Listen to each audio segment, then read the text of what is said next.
Hello students, हमारा आज का टॉपिक है अणुसंख्यक गुणधर्म। हमने प्रीवियस लेक्चर में पढ़ा था स्थिर ख्वाती मिश्रण। ठीक है, हमारा आज का टॉपिक है अणुसंख्यक गुणधर्म। स्टार्ट करते हैं।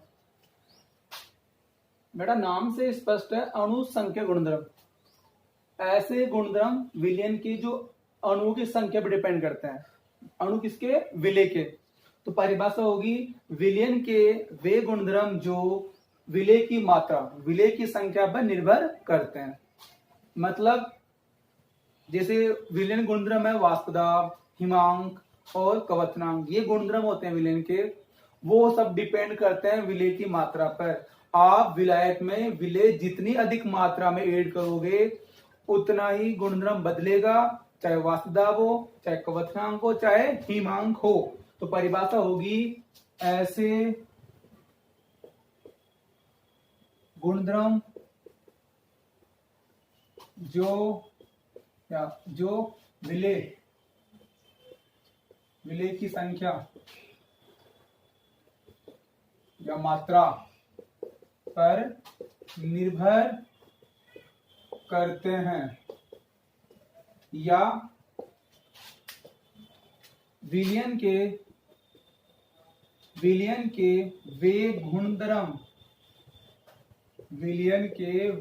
गुणधर्म जो विलय के कणों की संख्या पर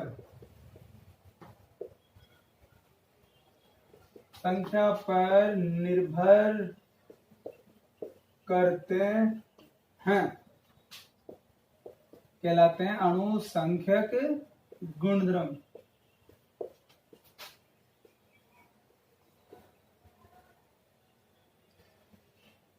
कहलाते हैं। ओके स्टूडेंट्स, परिभाषा बहुत आसान है। ऐसे गुणधर्म जो विलय की संख्या पर निर्भर करते हैं, या विलयन के वे गुणधर्म जो विलय के कणों की संख्या पर निर्भर करते हैं कहलाते हैं अणुसंख्यक गुणधर्म। अब आगे बात करते हैं ऐसे गुणधर्म कौन कौन से होते हैं। तो अपने पास टोटल 4 गुणधर्म है जिनका अपन आगे अध्ययन करेंगे। पहला पॉइंट है वाष्पदाब का आपेक्षिक अवनमन। ये पहला पॉइंट होगा हमारे आज के वीडियो का, जो अपन आगे डिटेल से पढ़ेंगे। वाष्पदाब का आपेक्षिक अवनमन। दूसरा पॉइंट है कवथनांक उन्नयन। तीसरा पॉइंट है हिमांक अवनमन। फोर्थ लास्ट है प्रासरण दाब। ठीक है, अपन 4 गुणधर्म पढ़ेंगे टोटल। वाष्पदाब का अपेक्षिक अवनमन, सेकंड है कवथनांक उन्नयन, थर्ड हिमांक अवनमन, फोर्थ है प्रासरण दाब। अब बात करें इन 4 गुणधर्म की, तो आप जब शुद्ध विलायक में वास्तविक विलय मिलाओगे, जितना अधिक ज्यादा वास्तविक विलय मिलाओगे उतना ही वाष्पदाब में कमी आएगी, अवनमन। कवथनांक में उन्नयन वृद्धि होगी, हिमांक में कमी आएगी। तो आपको एक बात कंफर्म हो गई है, जो प्रॉपर्टी होती है, इन प्रॉपर्टी की जो कमी और वृद्धि होती है वो सब कुछ डिपेंड है विलयन में उपस्थित अवाष्पशील विलय की मात्रा पर। इसीलिए हमारा टॉपिक का नाम था अणुसंख्यक गुणधर्म। ऐसे गुणधर्म या विलयन के वे गुणधर्म जो विलय की कणों की संख्या पर निर्भर करते हैं। ठीक है, आप इसे नोट कर सकते हो या इसका स्क्रीनशॉट ले सकते हो। अपन आगे चलेंगे फर्स्ट पॉइंट पर, वाष्पदाब का अपेक्षिक अवनमन। हम आज की वीडियो में पहला पॉइंट कवर करेंगे डिटेल से और एक न्यूमेरिकल भी सोल्व करेंगे, जो लास्ट में अपना फॉर्मूला आएगा। जो फॉर्मूला आपके लिए स्टैंडर्ड होता है, एग्जाम में डायरेक्ट उससे क्वेश्चन आता है। ठीक है, आप इसको नोट कर सकते हो।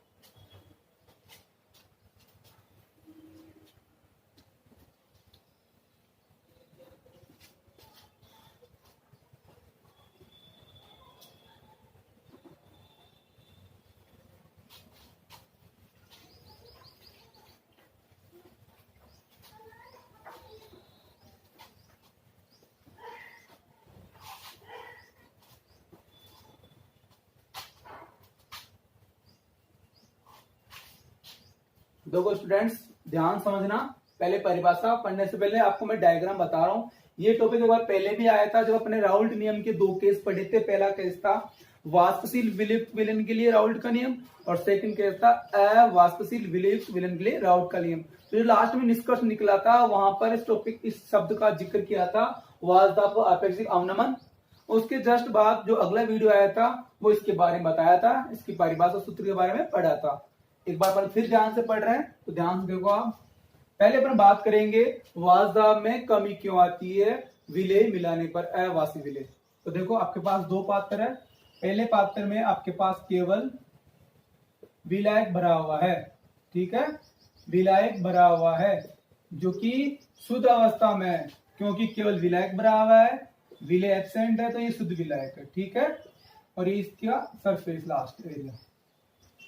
जबकि एक पात्र में आपने विलय ऐड कर दिया तो विलय भी प्रेजेंट है तो बन गया विलयन, क्योंकि तुम जानते हो विलयन दो घट कोष के मिलकर बना होता है, विलायक और विलय। तो जो डॉट डॉट लाइन है वो अवाष्पशील विलय के लिए है, ये बन गया विलयन। अब यहाँ पर विलायक शुद्ध अवस्था में नहीं है, तो आप जैसे शुद्ध विलायक में अवाष्पशील विलय ऐड करते हो तो विलायक कवचनांक पहले की तुलना में कम हो जाता है, इसे बोलते हैं वाजदाब में अवनमन, वाजदाब में कमी। अब देखो सामने ऐसा क्यों होता है, जब आप स्टार्टिंग वाले पात्र को जिसमें विलायक भरा हुआ है आप हीट करते हो, बॉईल करते हो, तो क्या होता है, द्रव की सतह पर विलायक के अधिक अणु उपस्थित होते हैं जो कि वाष्प में बदलकर वाष्प दाब लगाते हैं। क्योंकि यहाँ पर सरफेस पर केवल विलायक के अणु उपस्थित है, कोई बाधा उपस्थित नहीं है, तो सारे अणु हीट होंगे और वाष्प बनाएंगे और द्रव की सतह पर क्या डालेंगे बच्चों, दाब डालेंगे, जिसे बोलते हैं वाष्प दाब, वेपर प्रेशर। उसका मान है पीए नोट। नोट हमेशा शो करता है शुद्ध अवस्था के लिए, और तुम जानते हो इस पार्ट में ए विलायक के लिए डिनोट करते हैं और बी विलय के लिए, और पी तो प्रेशर है, वेपर प्रेशर। अब आपने जब इसमें विलय ऐड कर दिया अवाष्पशील, और एक बात जानते हो जो अवाष्पशील होता है उसकी वाष्प नहीं बनती, उसका वाष्पदाब भी नहीं होता। तो जैसे आप ऐड करोगे विलायक में अवाष्प विलय तो वाष्पदाब में कमी आती है। क्यों आती है, क्योंकि यहाँ पर जो द्रव की सतह है वहां पर विलायक के अणु कम संख्या में होंगे तो कम वाष्प बनेगी। ऐसा क्यों, क्योंकि द्रव की सतह कुछ स्थान अवाष्पशील विलय के अणु ग्रहण कर लेते हैं। क्योंकि माना कि ये अवाष्पशील है, वाष्पदाब नहीं होगा, लेकिन जब आप इसमें विलय ऐड करोगे तो विलय कुछ अणु द्रव की सतह पर इकट्ठे हो जाएंगे, अर्थात द्रव की सतह का कुछ स्थान घेर लेंगे, जिससे विलायक के अणु की संख्या सतह पर कम हो जाएगी। इसलिए विलायक के कम अणु वाष्प बदलेंगे और वाष्पदाब पहले की तुलना में कम होगा।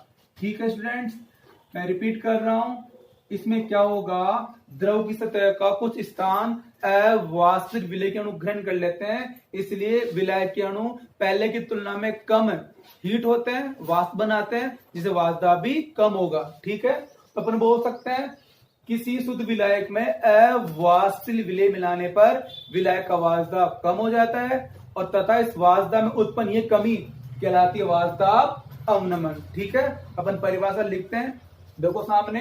पहले अपन पढ़ेंगे वाष्पदाब अवनमन, सिंपल पढ़ेंगे पहले वाष्पदाब अवनमन, उसके बाद अपन आगे पढ़ेंगे वाष्पदाब का अपेक्षिक अवनमन। डिनोट करेंगे डेल पी।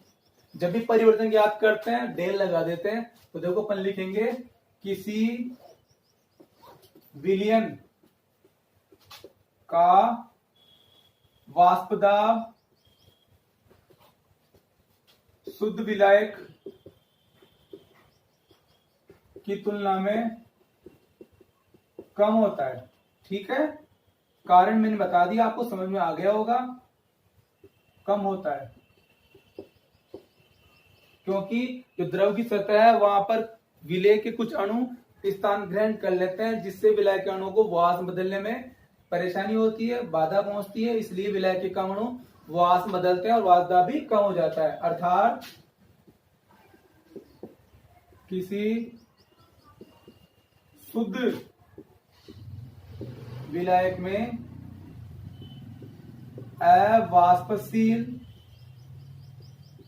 विलय मिलाने पर विलायक के वाष्पदाब में कमी उत्पन्न हो जाती है।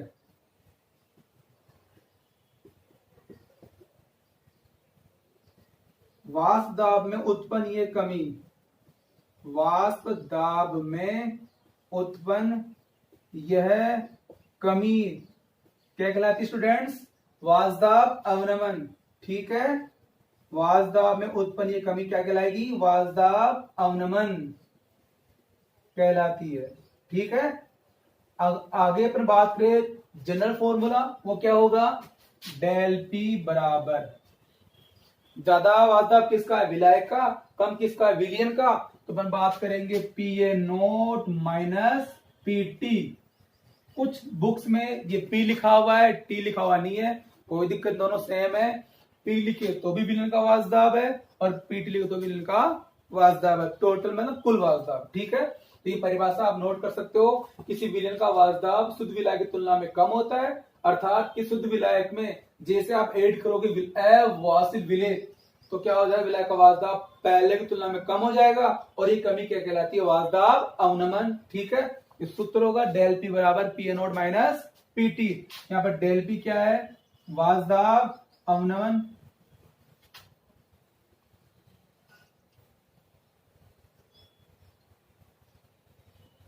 पी ए नोट क्या होगा? शुद्ध विलायक का वाष्प दाब।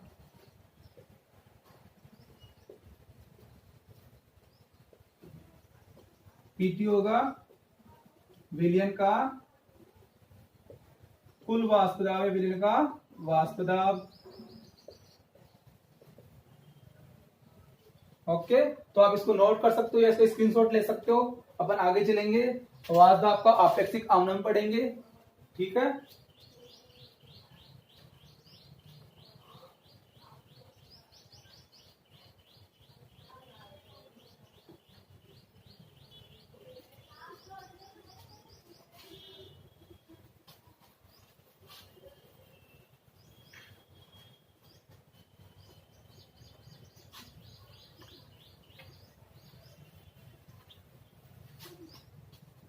देखो सामने देखना, अगला पॉइंट है वाष्प दाब का आपेक्षिक अवनमन।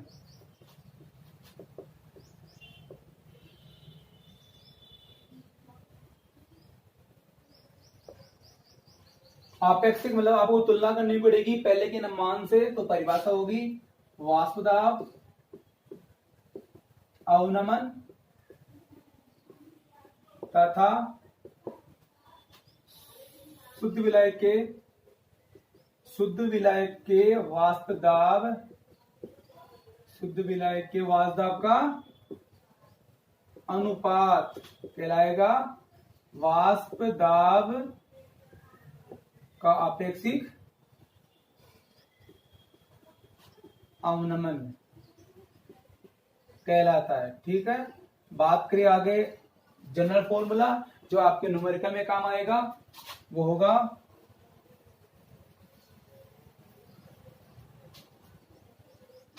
वाष्प दाब का आपेक्षिक अवनमन बराबर, अवनमन होता है P A note minus P T. अब आप शुद्ध विलायक के वाष्प दाब का भाग लगा दो तो बनेगा वाष्प दाब का आपेक्षिक अवनमन। यह आपके पास जो फॉर्मूला आया वो आपके लिए जनरल फॉर्मूला है जो आपके न्यूमेरिकल में काम आएगा जब आप ज्ञात क्या करोगे? वाष्प दाब का अपेक्षिक अवनमन। आप इसे नोट कर सकते हो। यहाँ पर कौन किसको बता रहा है? पी नोट शुद्ध विलायक का वाष्प दाब है और पीटी विलयन का कुल वाष्प दाब जो आपने पहले नोट कर लिया होगा, तो आप इसे नोट कर सकते हो वाष्प दाब का अपेक्षिक अवनमन। ठीक है, इसके बाद अपन डेरिवेशन पढ़ेंगे। आपको जब वाष्प विलय का मोल द्रव्यमान पूछा जाएगा तो क्या सूत्र होगा? एक जनरल फॉर्मूला आएगा, उसे आप डायरेक्ट पुट कर सकते हो। तो वाष्प दाब के आपेक्षिक अवनमन द्वारा विलय का मोलर द्रव्यमान जिसे बोलते हैं अनुपात भी ज्ञात कर सकते हैं। अपना अगला पॉइंट होगा, आप इसे नोट कर सकते हो।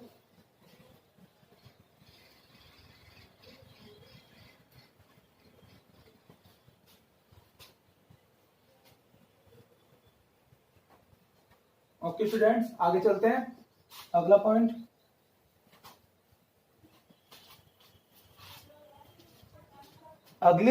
अगला जो डेरिवेशन है वो आप ध्यान समझना, वो इंपॉर्टेंट है आपके लिए। न्यूमेरिकल्स बनता है उससे वाष्पशील वाष्पदाब के आपेक्षिक अवनमन द्वारा अवाष्पशील विलेय का मोलर द्रव्यमान MB ज्ञात करना।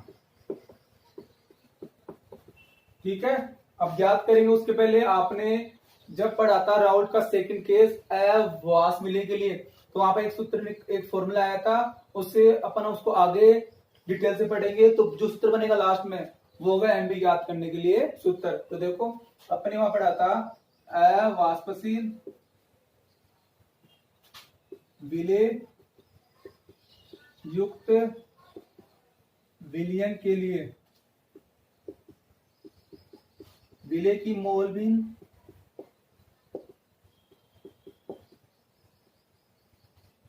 वाष्पदाब के आपेक्षिक अवनमन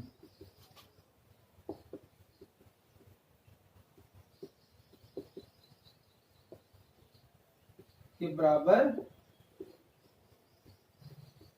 होती है।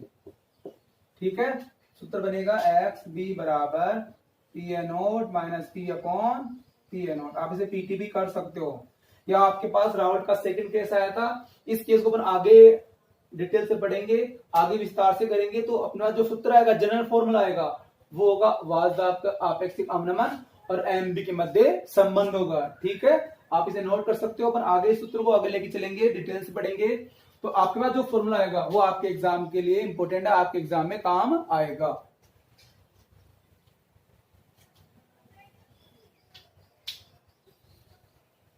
ओके, देखो सामने बोर्ड पे देखना आप ध्यान से, PA0 minus PT upon PA0 बराबर XB।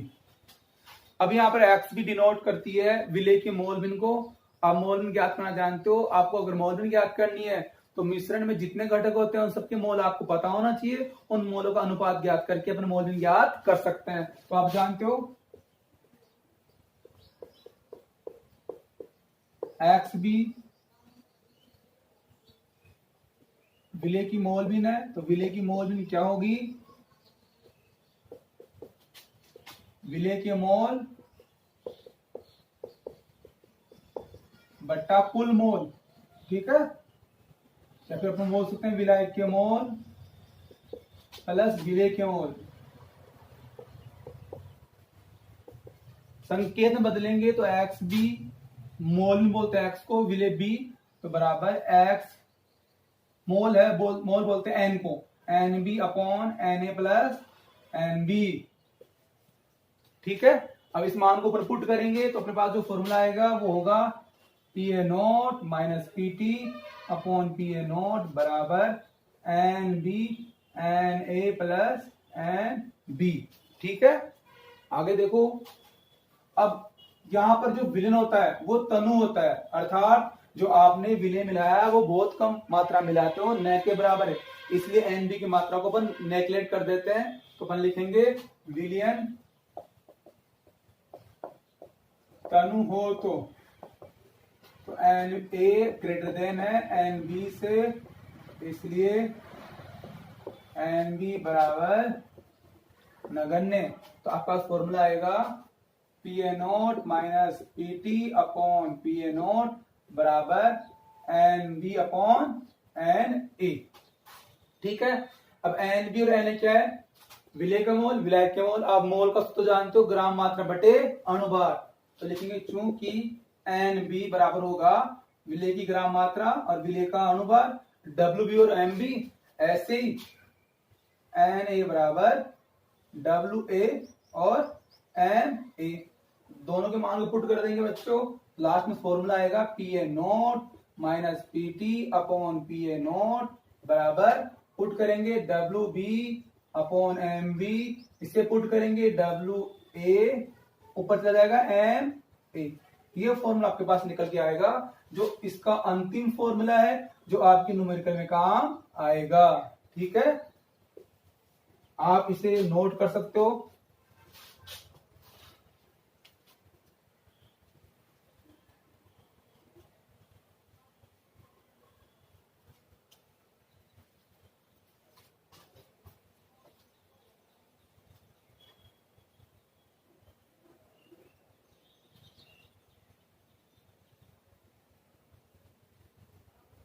अब यहाँ पर कौन किसको डिनोट कर रहा है अपन अभी यहाँ से लिख देंगे।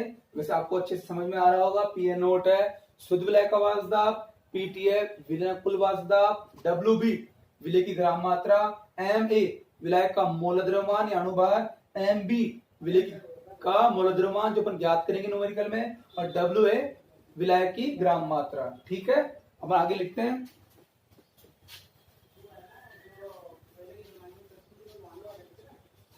पी ए नोट बता रखा मैंने आपको बार बार, शुद्ध विलय का वाष्पदाब,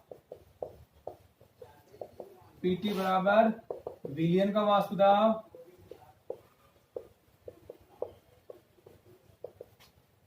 डब्ल्यू बी बराबर विलय की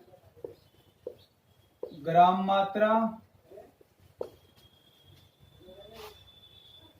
डब्ल्यू ए विलय की ग्राम मात्रा,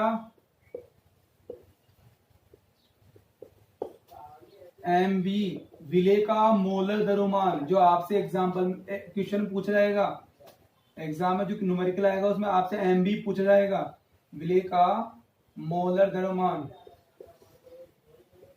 या आप इसे अनुभार भी बोल सकते हो, अणुभार बोल सकते हो। लास्ट है एम ए विलय का मोलर द्रव्यमान।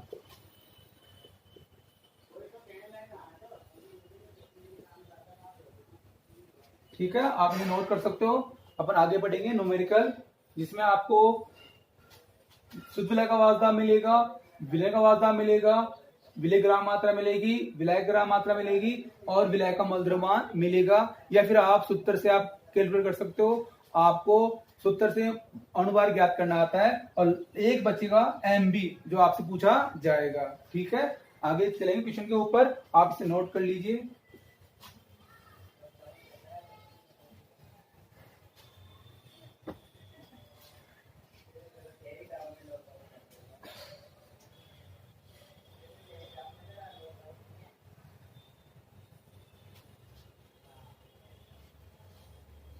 ठीक है, प्रश्न लिखते हैं। किसी ताप पर शुद्ध बेंजीन का वाष्प दाब 0.850 बार है। 0.5 ग्राम अवाष्पशील विलय को 39 ग्राम 39 ग्राम बेंजीन में घोला जाता है तो विलयन का वाष्प दाब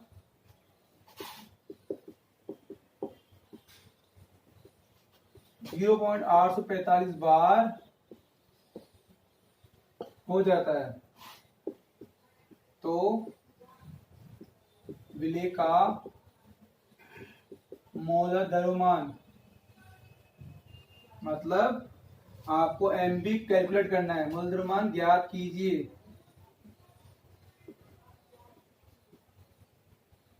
ठीक है, प्रश्न आप एक बार वापस पढ़ लीजिए।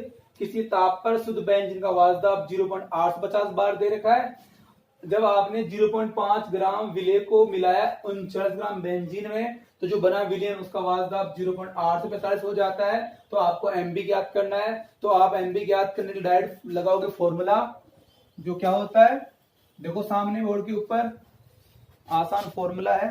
वो होगा formula P A not minus P T upon P A not बराबर W B into M A upon M B into W A. ठीक है, अब जो आपको मान दिया है वो लिखो। दिया है आपको पी नोट दिया है शुद्ध विलय आवाज दाब 0.850 बार। विलयन आवाज दाब दिया कितना हो गया लास्ट में 0.845 बार। डब्ल्यू बी विलय की ग्राम मात्रा कितनी है बच्चों 0.5 ग्राम। डब्ल्यू ए विलय की मात्रा कितनी है 39 ग्राम। अब आपको बेंजीन का ज्ञात करना है अनुभार। तो जानते हो C6H5 का मोलर द्रव्यमान ज्ञात करना आपको Na। तो ज्ञात कर सकते हैं फॉर्मूला से। कार्बन का अनुभार होता है 12, संख्या कितनी बार है 6 बार, तो 12 की 72, सॉरी C6H6 ठीक है 72, और H का होता है 1, तो कितने अणु 6, तो 72 और 6 78, तो 72 6 78। ये आ गया आपके पास बेंजीन का मोलर द्रव्यमान। अब आपके पास जो राशि बची है MB उसे आपको कैलकुलेट करना है। तो आप इस प्रश्न को ध्यान से लिख लो और ये फॉर्मूला भी लिख लो। आगे सारे मान पुट करेंगे तो जो आपके पास आंसर आएगा वो होगा विलय का मोलर द्रव्यमान MB। बड़ा आसान प्रश्न है, इसमें कोई दिक्कत नहीं है। डायरेक्ट आपको लगाना है फॉर्मूला। प्रत्येक आपको एक मान छोड़कर प्रत्येक राशि का मान दिया जाएगा, तो आप उस सबको पुट करके आसानी से ज्ञात कर सकते हो।